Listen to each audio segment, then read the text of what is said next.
Hello friends, good morning. Welcome to the my amazing सा प्यारा सा YouTube channel Physics Universe.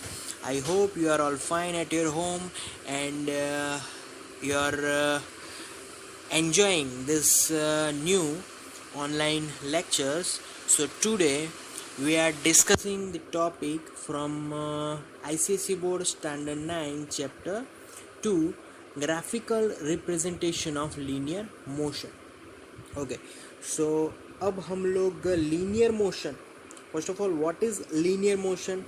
If an object moving in a straight path or in a rectilinear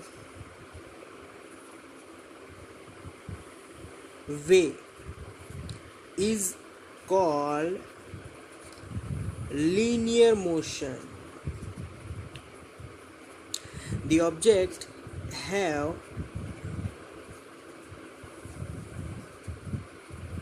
only one dimensional motion.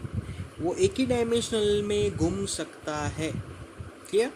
So that is called linear motion. Okay, now in that linear motion we are talking about three graphical representations. First is distance time. Second one is speed time, and the third one is acceleration time. Clear? So these are the three classification graphical representation. Distance time. Okay, if we are talking about one dimensional motion, then distance time or displacement time, both graphs are same. Again, if we are talking about one dimensional motion, speed time or velocity time, both graphs graphical representations are same. Clear? Okay, so now we are moving to the topic that is distance और displacement time graphical representation. ये यहाँ पर distance की जगह मैं displacement लिखूँगा तो भी करेक्ट होगा, क्योंकि हम लोग तो अभी वन डायमेंशनल मोशन की बात कर रहे हैं. Clear? Okay, so distance time में I want to draw first graph is like this. Whenever we draw the graph distance time और any other graph time, the second term is always on the x-axis, so I have to write t as here in the x-axis. Clear? This is x. अगर हम लोग x Y के coordinate से अगर समझे तो t is always horizontal axis, and distance, the first term is always on the y-axis, so I have to write it as s. distance को हम लोग s से डिनोट करेंगे. Clear? Okay, now time, these times are in 1 second, 0, 1, 2, 3 second, 4 second, 5. So time is going on. Time is always increasing physical quantity. Okay, time हमेशा बढ़ता चला जाएगा. Okay, now position की बात करें, distance की बात करें. So if my object is here at 20 meter, अब ये जो ग्राफ है वो exactly horizontal line है. So here we get horizontal line. सो ये क्या हो रहा है कि हमारा जो ऑब्जेक्ट है वो 20 मीटर पे ही है. As time increases but 20 metre is not changing. So here T time is parallel to our graph. Then if it is parallel, then it is said to be object is at rest at s is equal to 20 meter position. वो 20 metre पे अच्छा सा object अपना rest कर रहा है, आराम कर रहा है, वो कहीं पे भी हिल डुल नहीं रहा है. टाइम जा रहा है but object remains constant, distance remains constant. Clear? So that's the graph. यहाँ पर कोई मोशन नहीं है, that's why velocity is zero because of no motion here. Okay, so this is the first graph. Okay, now we are moving on this second graph, and second graph is like this: 1 2 3 4. Here 10 meter from starting from 0, 20 meter, 30 meter, 40 meter. This is again S versus T graph. यहाँ पर सब distance time की बात करने वाले हैं. So this graph is like this here. So I can say that at 1 second our distance is at 10 meter. At 20 meter time is 2 second. At 3 second distance is 30. At 4 second then okay it is 40 here. So यहाँ पर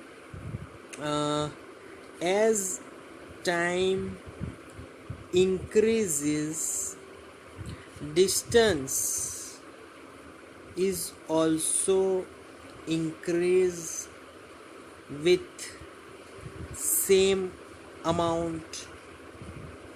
Clear? So it is also increasing in same amount.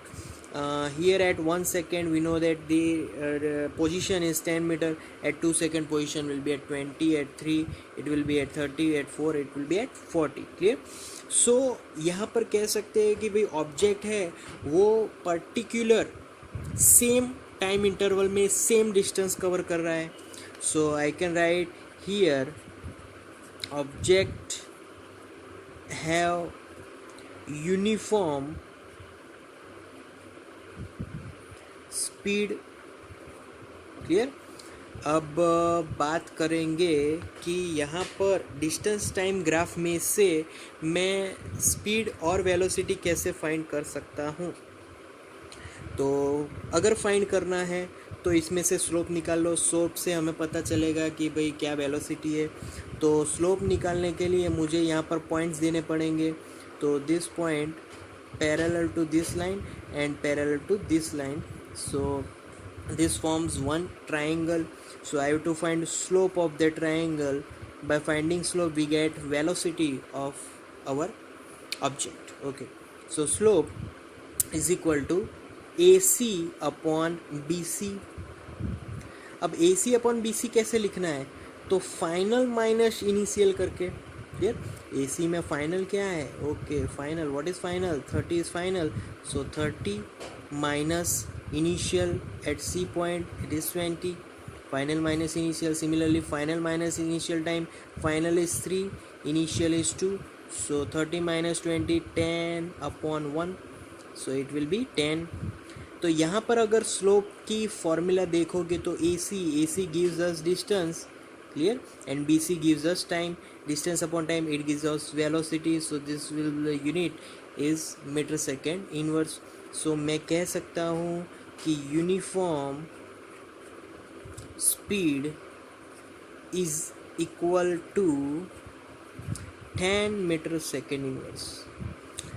Here we get positive term.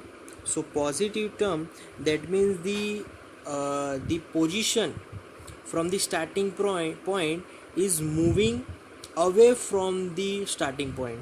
मतलब object is moving away from the starting point. Clear? Okay, now we are moving on the third graph.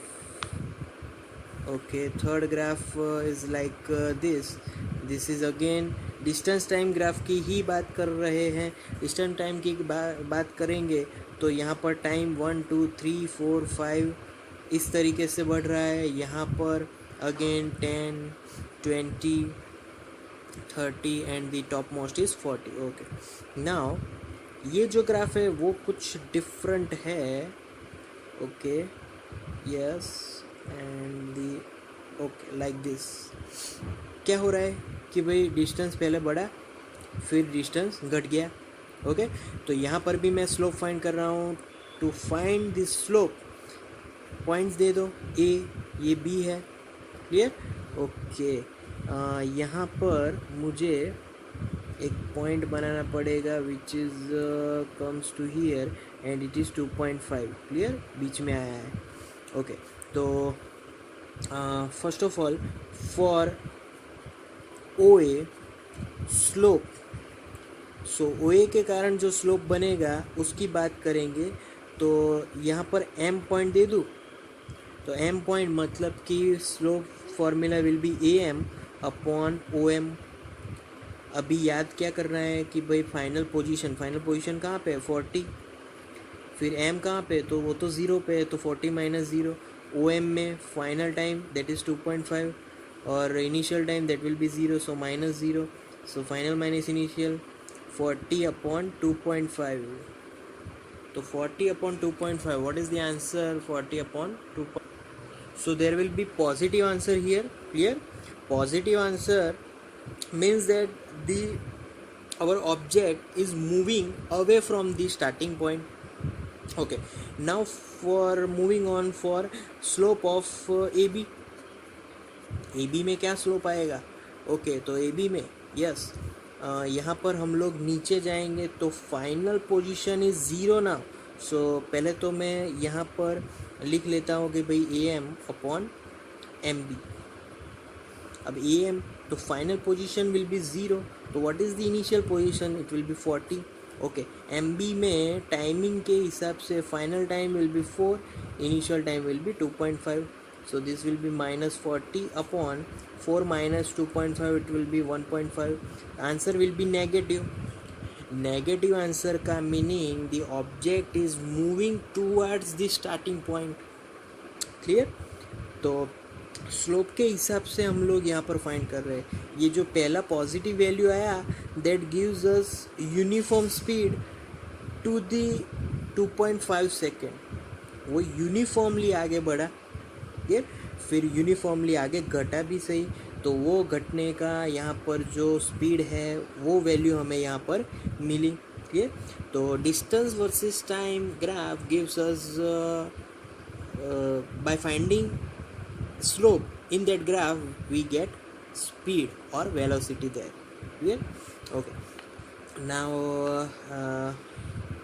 For the fourth characteristic of graph, I can draw here. So again 1 2 3 4 5 here 15 30 45 60. So this graph is like a curved sign. Yes, अब क्या करना है कि particular point पे मुझे velocity find करनी है, तो क्या करूँ? तो कोई बात नहीं, ये कर्व है ना, तो जिस पॉइंट पे वेलोसिटी फाइंड करनी है उस पे तुम अपना टेंजेंट ड्रॉ कर दो। ये मैंने ड्रॉ कर दिया टेंजेंट। ठीक है, अब वो जो टेंजेंट ड्रॉ किया उसका स्लोप फाइंड कर दो। मैं स्लोप फाइंड कर सकता हूँ यहाँ से इस पॉइंट तक। स्लोप में वैल्यूज़ वही लेनी है जिसकी वैल्यूज़ हमें फिक्स्ड पता हो। यहाँ पर ग्राफ में हमें वैल्यूज़ पता है। क्लियर?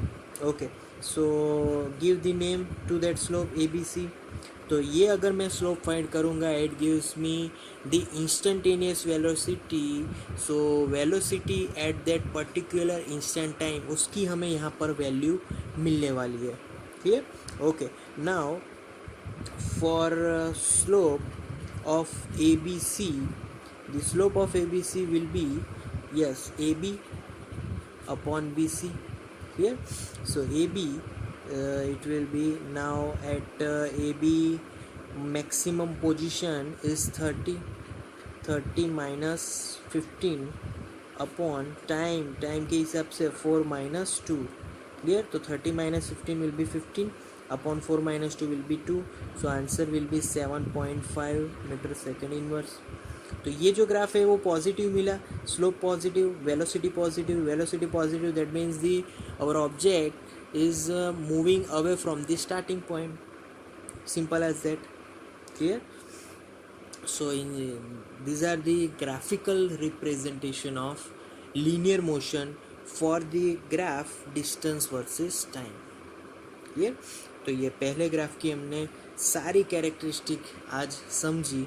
अब यहाँ पर हमें कॉन्क्लूजन्स यहाँ पर लिखने हैं, तो I am writing now conclusions.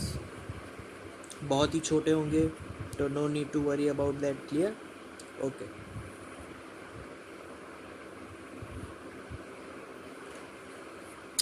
तो first conclusion, in the first graph, if graph horizontal, then object is at rest.